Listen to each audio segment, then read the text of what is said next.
and welcome to the Law School Playbook. My name is Hallie Hara. Today's topic is law school outlines, the why and the how.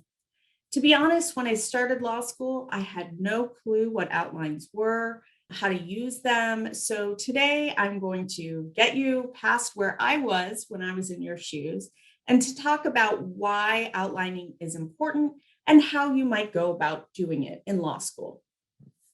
In order to do that, we're going to use a fictitious course called swimming pool law. To me, these laws are as good as any, and that's what we're going to use as a backdrop to discuss outlining. So all of these bullet points represent various rules that we pulled from cases throughout the course of the semester to figure out what the laws of the pool are. So like any course, there are a ton of rules, and I'm not going to go through them all because there's too many to do that. I'll just highlight a few. Nothing, a lot you will be familiar with, nothing too atypical, but there are some unique rules like newspapers and other unbound papers are prohibited on the pool deck. Floating devices for the safety of non-swimmers are allowed with close supervision of a guardian. Only food and beverages served by the recreation center may be brought into the pool area.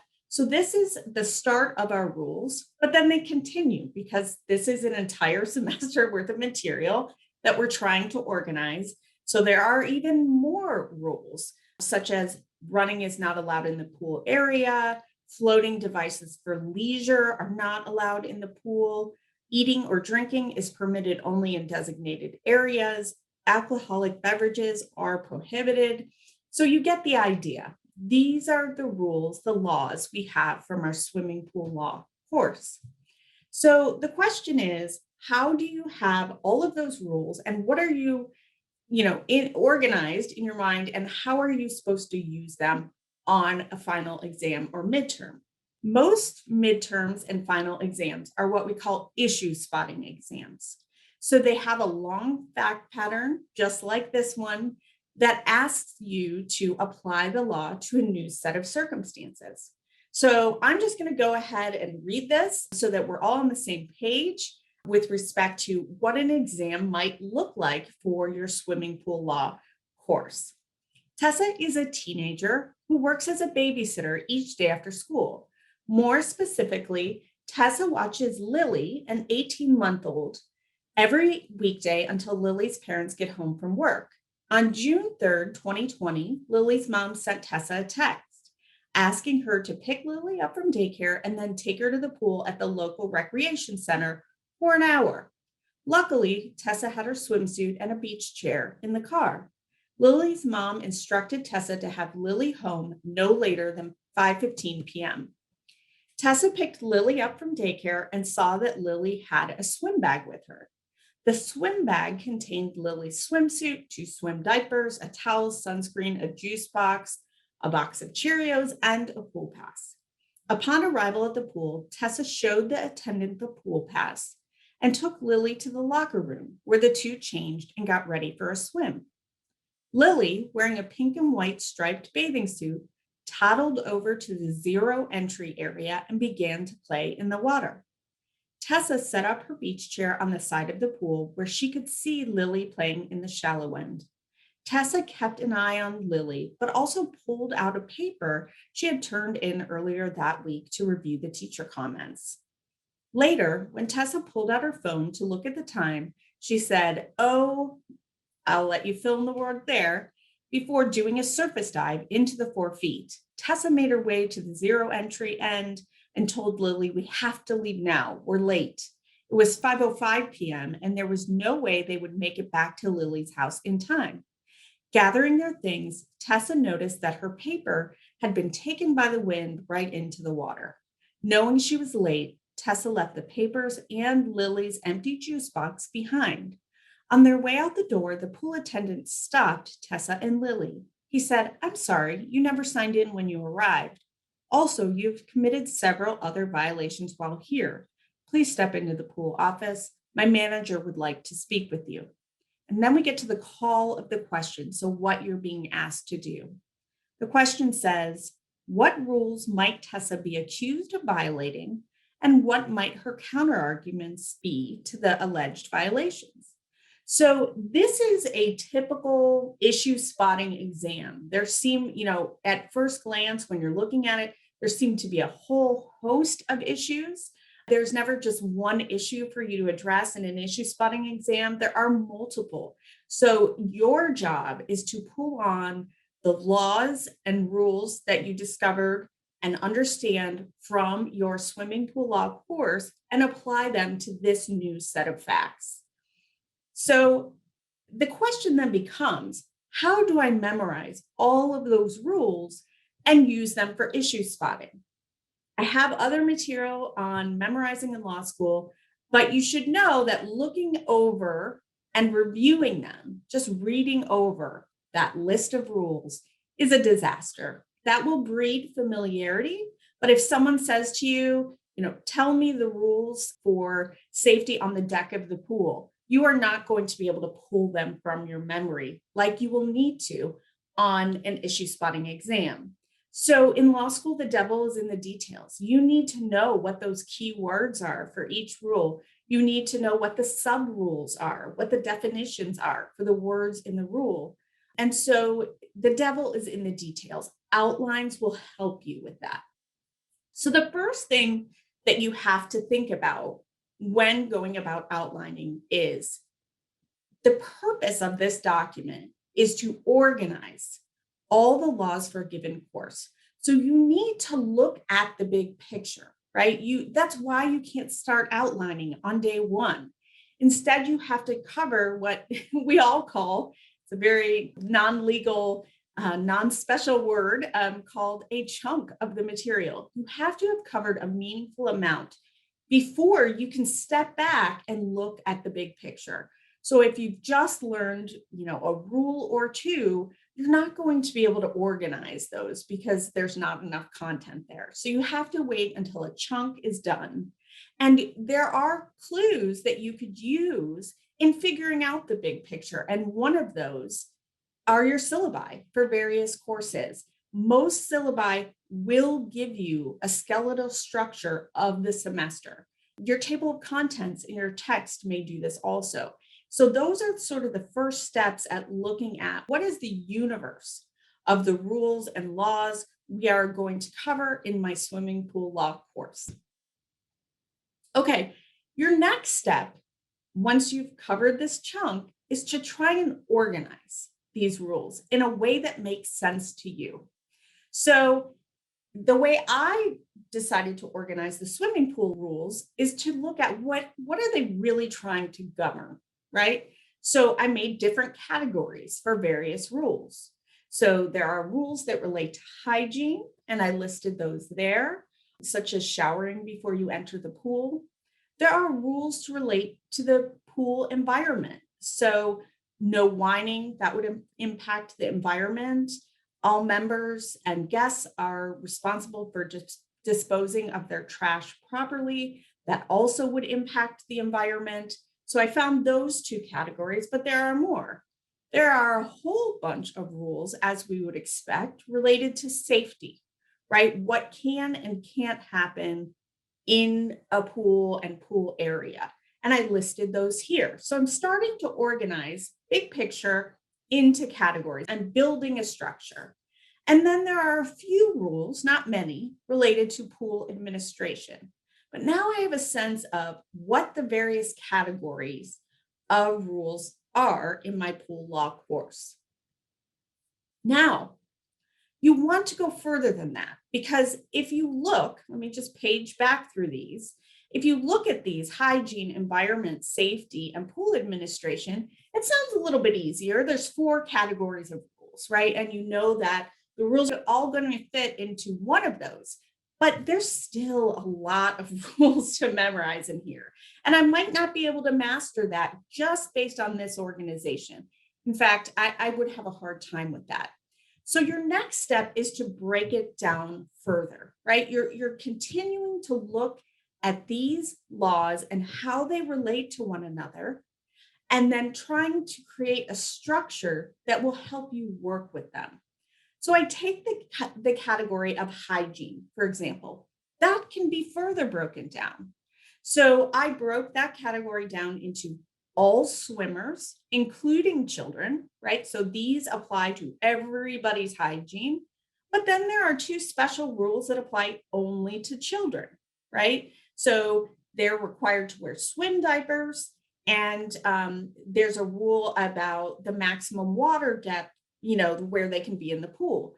And then foreign items, no pets permitted in the pool. So that would impact hygiene too if pets went in the pool. So I took this category, this big category of hygiene, and I further broke it down. And now my list is starting to look a little more manageable. Again, I'm keeping my eye on the big picture, but I'm figuring out how all of these rules relate to one another. And I did the same thing for the environment category. So I did rules for the environment that pertain to conduct everywhere in the pool. So profane language, no whining, no smoking. And then realized, oh, there's different rules for what happens on the deck and in the pool. And I broke those out, right? And so the rules, even though it's the same list, they're starting to look more manageable. I'm starting to hone in on what the big picture looks like with respect to these laws. Pool administration, again, just a few rules hanging out there. And then safety, which we knew we had a ton of rules for. I also broke those down to everywhere, right? In the pool or on the deck. These are the safety laws. So I'm breaking the rules down in a way that makes them manageable, makes them a manageable set. Okay, and then you want to review the organization. So you're going to turn those rules, you're going to own those rules, turn them into your own words, but you're going to preserve key words or phrases, what I sometimes call the magic words. And you're going to combine rules even where it makes sense. And the key to this is you're going to create a hierarchy. So you're going to be able to tell what's the big rule, what are the sub rules. And I want to take a moment to pause while we're working with this example to tell you that outlining is a process that takes place, it should, through the entire semester. It is a way that you are staying on top of and organizing information for the course throughout the semester. So, as I said, in the beginning for our swimming pool law course, maybe we pulled just 2 or 3 rules from the cases. That won't give us much to work with, as you see, to create a hierarchy, to start to organize, to put the rules into our own words. We have to wait until a chunk is covered. And then when that happens, that's when we begin our outline. And then you are going to add to it. And again, you can't add to it every single time you have a class because you'll only have one rule or perhaps part of a rule or a sub rule. So you can't add to it until you've covered another small chunk. But there are always students who focus on class prep, go to class, read for class, take notes, and then do the same thing the next day. And those students tend to wait to leave the big picture thinking and the organization until the end.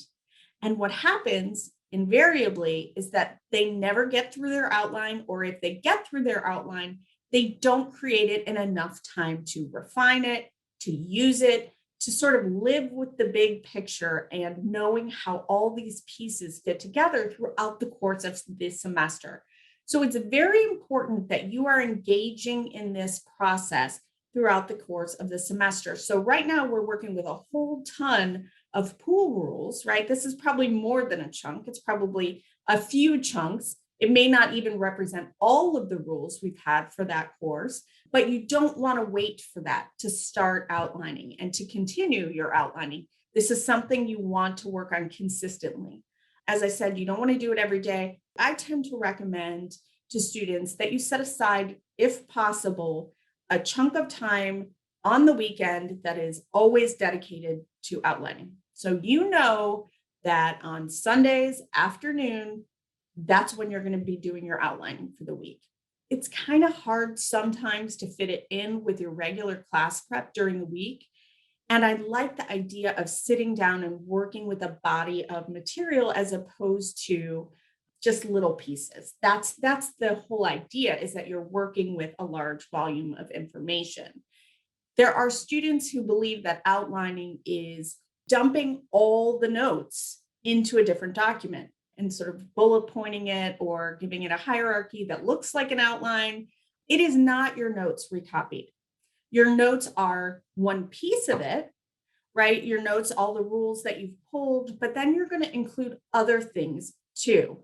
So, and your notes wholesale will not be helpful to you. The idea is to select what information needs to make it into the document that you are going to use to study for the final exam in this course. So now that we've sort of laid that background, let's look at the third level of organization. We're preserving keywords and phrases, but now we're going to start to develop a hierarchy. So I really broke down these rules into my own words. If words were particularly key or they seemed to have a certain legal significance, I kept those in there, but here's what I came up with. So Roman 1 is pool administration. And again, there are those 3 rules. Pool environment generally is Roman 2.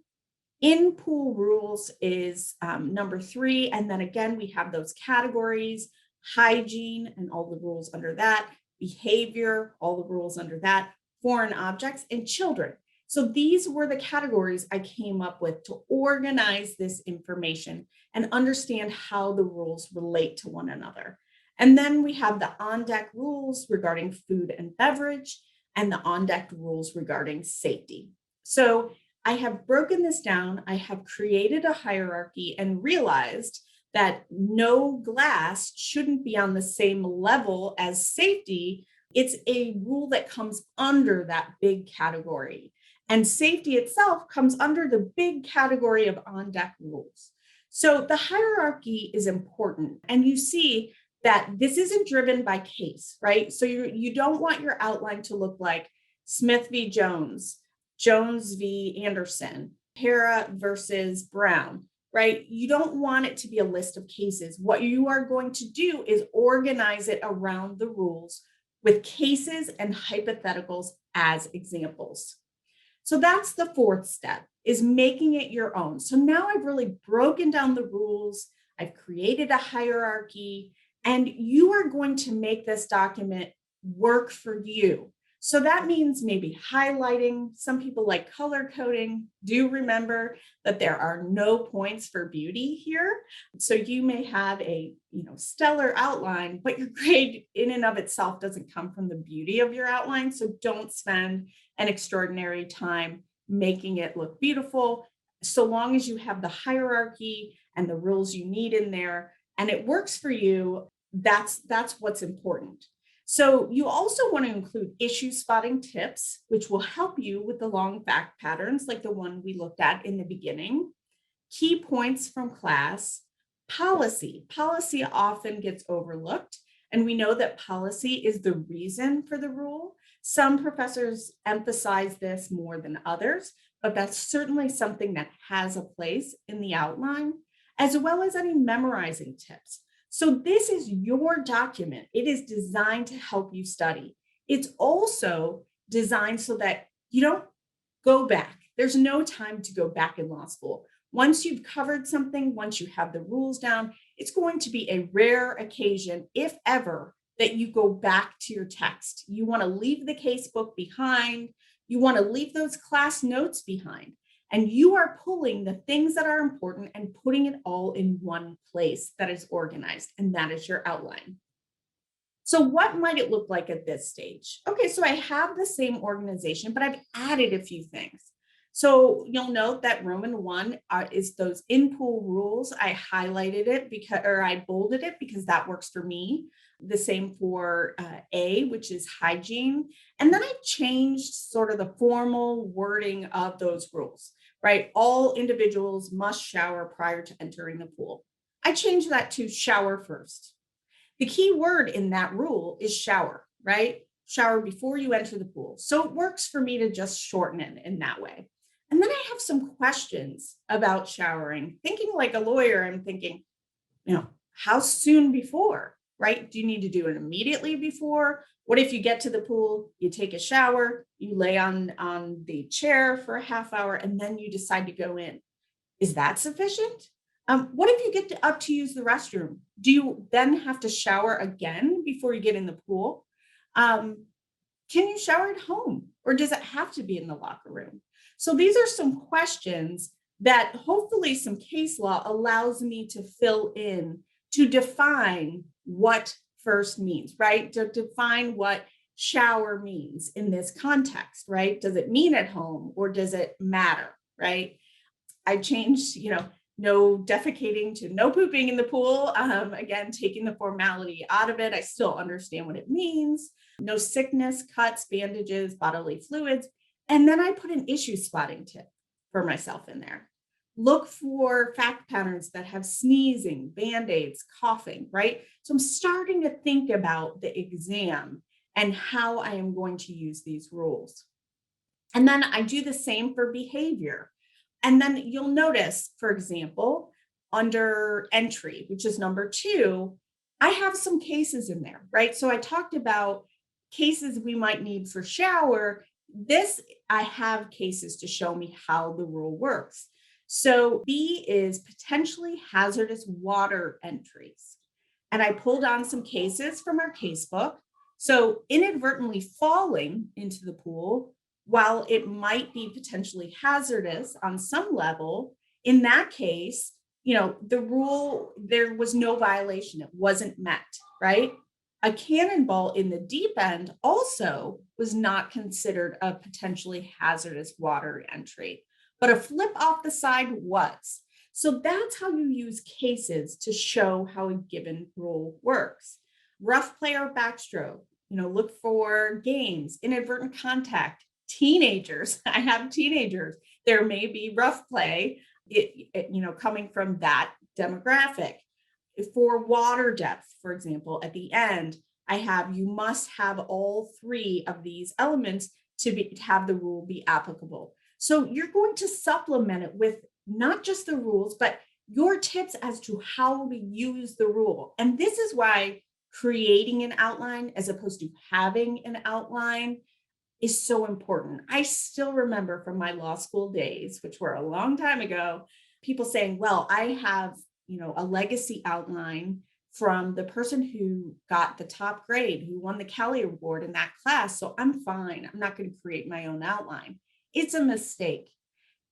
Creating the outline, not having the outline is what works about outlining, right? Is when you create it, you're selecting, you're putting things into your own words, you're putting examples in, you're organizing, you're looking at the hierarchy, you're looking at the big picture, and someone else doing that for you, that'll work for that person, but it's not going to work for you. And the same thing goes for, examples and things like that. That person may have a photographic memory and, know the behavior rules so well that they barely put anything in that section. And that works well for that person. That may not be you. And you may find that the outline is insufficient for you.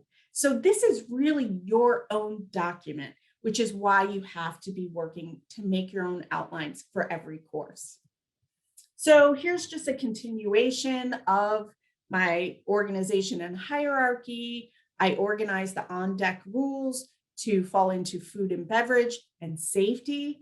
I included some policy under the idea that there aren't beach chairs, blankets, bags, strollers, or beach balls allowed. And that policy I learned in class is tripping hazards, right? The pool doesn't want any tripping hazards. And maybe also clutter. Maybe they don't want the deck all cluttered up with these items. And then the final step in outlining. So you have your hierarchy, you have all the rules, you have the tips in for yourself.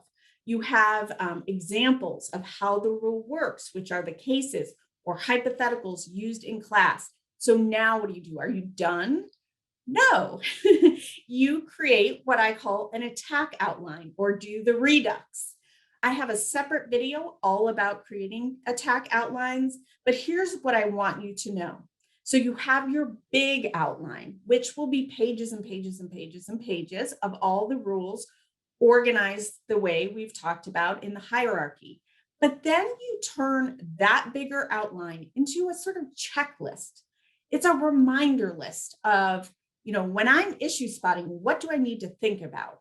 And so, but it doesn't have any of the definitions, it doesn't have any of the cases in there. It's just a very brief reminder that you could use for several things.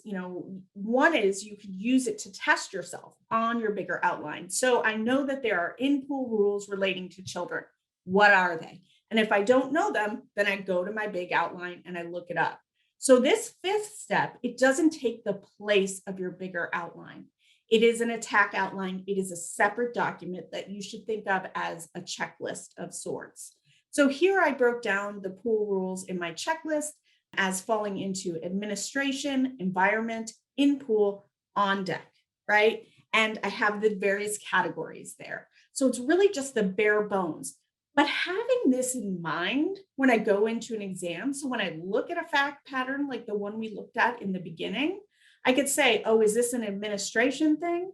Is this, when someone's in the pool, I can think about, okay, does their conduct relate to hygiene, behavior, foreign objects, or children? So it helps you to issue spot. It gives you sort of a brief look at what the universe of the rules are that you need to use on your exam. And then it doesn't have to be a checklist. Again, this is not a science, it's an art. So you need to make it your own. Some people like visuals, right? So they'll take their big outline and they'll turn it into these little graphics, right? That will help remind them, oh, use swimsuit. Children only with parents, right? They can make graphics like this, not as probably professional looking as this, but a graphic, a flow chart, you name it, your creativity is the sky's the limit on sort of embedding this shorter list of the totality of what you need to know for the course into one document. So, the big blue one here, the no drink, no food, no smoking, no littering. It's just a quick reference, the same way your checklist is a quick reference. So, and you may do it differently for different courses. So just something to keep in mind that also works as a redux, as an attack outline. And the final step is to use your outline. So it doesn't matter if you have an outline, that process, as we've talked about, helps you.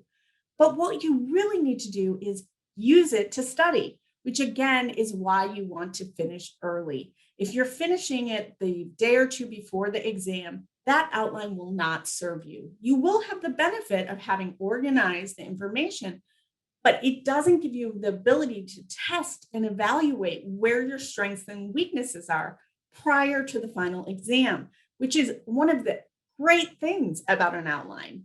And so, how do you use it?